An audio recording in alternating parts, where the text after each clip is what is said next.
Buenas noches a todos, amigos que habitualmente o de forma esporádica venís por esta casa. 23 años de Puerta Oscura son muchos años y dan para muchas guerras que hemos aquí librado, todas incruentas, claro. Y bueno, esta noche es una noche especial, muy especial, porque todos los años por estas fechas, siempre un poquito más retrasado, pero este año precisamente como cae la Semana Santa en el calendario, hemos querido adelantar este acto, pero en torno a estas fechas nos citamos para ver desde hace casi 15 años, 14 en concreto, exposiciones de imaginería. Han sido muchos los artistas que por aquí han pasado en 14 años, podéis imaginar. Los más grandes y los jóvenes que prometen ser grandes. Creo que hemos tenido un criterio acertado, por lo menos a veces casi supervisado por el maestro, para elegir estos artistas para que den una buena idea de lo que el mundo de la imaginería actual es en nuestra tierra, ¿no? Nosotros hemos querido titular esta exposición Ingenio y Prodigio. Y diréis, ¿esto por qué? Parece rebuscado. Pues no, son dos términos que definen muy bien la exposición. Y que él corroboró, dijo que vale, que estaba bien ahí en esos términos. Ingenio, capacidad, lo decimos capacidad creativa de la persona, y prodigio, cuando esa capacidad trasciende y se convierte casi en un milagro, prodigio, un milagro casi sobrenatural. Y eso es lo que estamos viendo aquí.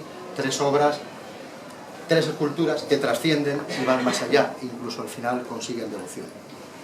Hay una etapa en tu carrera artística que es decisiva, que es cuando te conviertes en el estudioso número uno, desde el punto de vista del arte, de la Sábana Santa.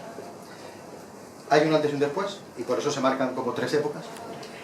Pues la verdad es que sí, se marcan esas tres épocas, y quizá aquí pues haya tres imágenes que nos lo indican, ¿no? Tenemos la del Ex Homo y el Nazareno. El Nazareno es la última, sería del 2011, el Ex Homo del 2009, bueno, y realmente este que tenemos aquí es de los primeros, vamos, de los primeros, tiene unos 20, va a cumplir los 25 años ahora, 93-94. Una imagen que está mucho más cercana al Cristo de la Redención, a ese momento en el que, por desgracias de la vida, pues, y por las cosas que suceden, me tuve que desvincular de mi maestro porque lo llamó Dios. Y entonces a partir de ahí yo ya tenía mi carrera docente iniciada, llevaba dando clases en las facultades del año 81, estaba en el proceso de realización de la tesis doctoral y de todo esto. Y bueno, de alguna manera pues esta imagen está muy conectada en ese momento, en esa época, en la que pues, está uno ensimismado en lo que es la parte de la imaginería, como iconos, como siempre la figura humana y la arquitectura de del cuerpo humano, la anatomía, han sido mis guías. Evidentemente, cuando irrumpe los estudios de las índones, me preocupo más por la naturaleza humana y la naturaleza humana de Jesús. Y esa naturaleza humana tan poderosa, tan potente, que le llevó a hacer lo que hizo, a hacer la proeza de la pasión, porque la proeza de la pasión fue llegar a la cruz después de una flagelación atroz y de un martirio extraordinario que empieza con la hematidrosis, con el fenómeno que nos describe Lucas en el Evangelio, ¿no? Del sudar sangre. Si pensamos que alguien fue capaz de consumar, y lo dijo, todo se ha consumado, tenía que ser alguien que no tuvo que ser para nada un quejica, ni un llorica, ni nadie que de alguna manera mostrara debilidad. Y entonces, en estas imágenes, si os fijáis en el rostro del Nazareno y en el rostro de ese Homo, incluso el arco de las cejas y de las cejas marcan decisión. O sea, el dolor no ha podido con su fortaleza. Están por encima del dolor humano, pero no dejan de representar el dolor humano.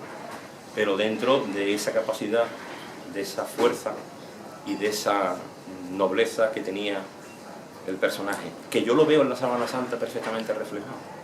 A mí lo que me cuenta la síndrome es una historia distinta a la que me cuenta la estampa piadosa, que evidentemente nos hemos formado en ella y nos han formado incluso nuestros maestros.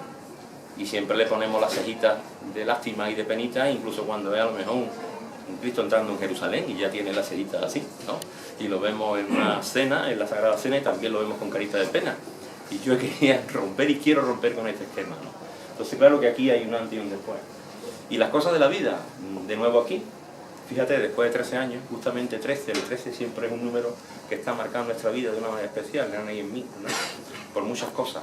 Y mira por dónde ha querido el designio que nos veamos aquí, al cabo de 13 años, pudiendo traer una imagen que normalmente no se traería, ¿no? Es decir, traer una pieza terminada, eso es gracias a la generosidad de José Antonio y Sonia, que cuando allí estábamos hablando de traer modelos, porque no hay modelos de estas épocas, es decir, que podríamos traer modelos y esos modelos significarían o darían la clave de estas tres épocas que ha dicho Miguel Ángel, ¿no?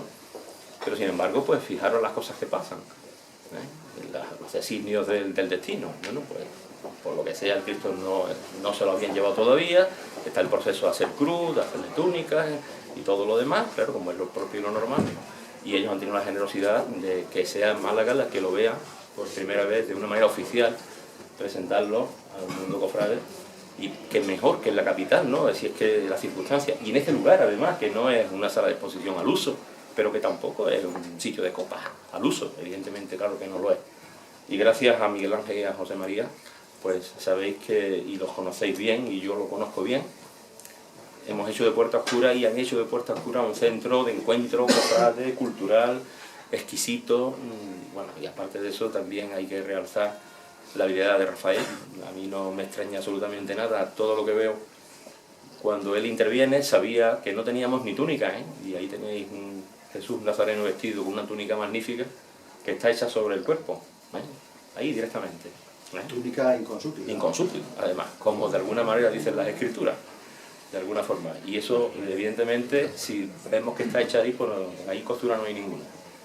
Bueno, pues la verdad que esa es un poquito la cuestión. Y si os fijáis en los rostros, pues vais a ver esos momentos que, bueno, y ahí, por ejemplo, en el Ecce Homo, pues sí, tenemos una lectura que sí, es una imagen con mucha sangre, claro. Eso es quizá una de las pocas cosas que puede llamar la atención en las imágenes que hice inmediatamente después del estudio de las síndones, porque en la Sábana Santa evidentemente hay mucha sangre, y eso que me dicen los forenses, y Juan, y no está toda la cabría, porque solamente probablemente se quedó por contacto en la tela aquella que estaba más fresca o aquella que se rehidrató. Posiblemente todo el cuerpo estaría lleno absolutamente de sangre.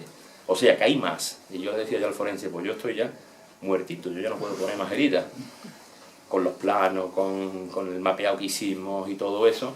Entonces, claro, evidentemente en este CEOMO, que es del año 2009, que ya estábamos viendo la posibilidad de hacer la aventura máxima, que era llegar a la representación del cuerpo completo, pues tenemos una narración historicista de lo que tuvo que ser una flagelación auténtica y real, infligida por un instrumento romano, del cual tenemos datas arqueológicas, porque en los años 60 se encuentra en unas catacumbas en Roma un resto de ese instrumento, y ese resto de ese instrumento nos dice que en la síndone hay una flagelación historicista, y en ese cuerpo yo he querido representar eso como un homenaje a la realidad, como un homenaje a la historia. Muchas veces la historia en sí y la realidad no hace falta que la reinventemos, algunas veces la realidad es necesaria, y todos los artistas yo creo que lo han buscado. ¿Ustedes pensáis que Martínez Montañés o Juan de Mesa no buscó el verdadero retrato de Jesús? ¿Y con qué lo buscaban? Con lo que tenían entonces. ¿Y qué tenían? Las visiones de los santos, los escritos de los místicos, las revelaciones de aquellas personas que decían que habían visto a Jesús y cómo era. Y si tenía 4 clavos, y si tenía una espina que le atravesaba la oreja, y todo eso lo hacían miméticamente. Intentaban llegar a esa realidad. Entonces pensáis que si hubiesen tenido los estudios de hoy y los conocimientos de hoy, imaginar lo que habrían llegado a hacer, ¿no? Juan, cuando tú estudias la Sábana Santa y lógicamente llegas al rostro del hombre de la Sábana Santa, ¿te sorprende? No. ¿Difiere mucho de lo que nosotros podríamos estar acostumbrados? La verdad es que no.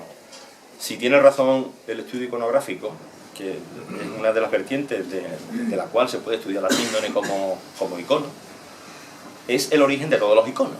Es decir, que si la síndone es auténtica, pues evidentemente, al ser el origen de todos los iconos de Jesús, que sufre en la representación, en la historia de la representación del rostro de Cristo, hay una ruptura inmediata que se produce más o menos entre el siglo V o VI, después de Cristo, empiezan a producirse unos rostros que ya para todos son totalmente familiar. Si recordamos algunas representaciones de Pantocrator, de iconos bizantinos que se dan en muchos lugares, tanto del Imperio de Occidente como de Oriente, vemos que hay una unicidad extraordinaria que se empieza a producir de una manera mágica a partir del siglo VI.